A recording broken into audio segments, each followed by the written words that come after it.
ஃப்ரெண்ட்வுட்ஸ் மக்களுக்கு வணக்கம். ஒரு மனுஷன் ஃபோன் இல்லாம இருக்கலாம், கம்ப்யூட்டர் இல்லாம இருக்கலாம், எந்தவித வசதியும் இல்லாம இருக்கலாம். ஆனா, சாப்பாடு இல்லாம இருக்கவே முடியாது. அப்படிப்பட்ட சாப்பாட்டுக்கு தேவையான பொருட்கள விவசாயிகள் ரொம்ப கஷ்டப்பட்டு விளைச்சுக்கிட்டு இருக்காங்க.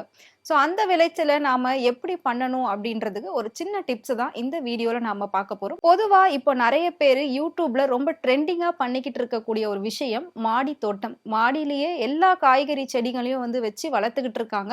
வளர்க்கறது மட்டும் இல்லாம அதுல இருக்கக்கூடிய காய்கறிகளையும் அதை எடுத்து ஒரு வீடியோவா போட்டு இந்த மாதிரி ஃப்ரெஷ் காய்கறிகளை வந்து சமைச்சு சாப்பிடுறதுனால ஹெல்த்துக்கு எவ்வளோ நல்ல விஷயங்கள் நடக்குது அப்படின்றதையும் எக்ஸ்பிளைன் பண்றாங்க. ஸோ அந்த மாதிரி தான் ஒரு விவசாயி அவரோட தோட்டத்துல கத்திரிக்காய் செடிகளை விதைக்கிறதுக்காக நிறைய அதுக்கு முன்னாடி ப்ராசஸ் எல்லாம் பண்ண வேண்டி இருக்கும். ஸோ அதெல்லாம் வந்து பண்ணிக்கிட்டு இருக்காரு.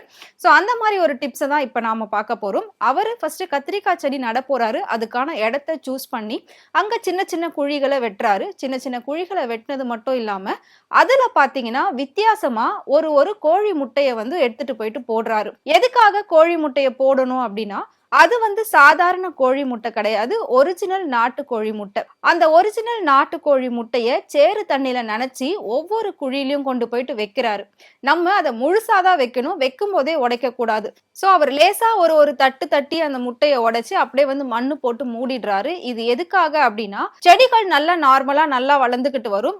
உடனே பார்த்தோம் அப்படின்னா இலைகள்லாம் வந்துட்டு பழுத்து போய் காஞ்சு இருக்கும். பூச்சிகள் வந்து நிறைய இருக்கும் அதுல. அந்த மாதிரி பூச்சிகள் வரும்போது அந்த செடியோட வளர்ச்சி வந்து அந்த பூச்சிகள் தடுத்துரும். அதனால காய்கள் விளையாது, பூக்கள் பூக்காது. இந்த மாதிரி நிறைய பிரச்சனைகள் வந்து விவசாயத்துல இருக்கு. சோ அதுக்கான நிறைய எஃபோர்ட் போட்டு தான் நமக்கு வந்து அதை வந்து காய்களாவும் பூக்களாவும் கொடுத்துக்கிட்டு இருக்காங்க. ஆனா இந்த முட்டையை அப்படி போடும்போது அந்த செடி நல்லா வளரும். அதை சுத்தி எந்த ஒரு பூச்சிகளும் வராது, செல்லரிக்காது முக்கியமா அந்த இலைகள். சோ அதனால நீங்களும் உங்க வீட்டுல வந்து செடி வளர்க்கும் போதோ இல்லாட்டி விவசாய நிலங்கள்ல நீங்க செடிகள் வைக்கும் போதோ இந்த மாதிரி ஒரு டிப்ஸை ஃபாலோ பண்ணீங்க அப்படின்னா அந்த செடிகள் நல்லா வளரும். அதுல இருந்து நமக்கு ஆரோக்கியமான காய்கள் பூக்கள் கிடைக்கும்.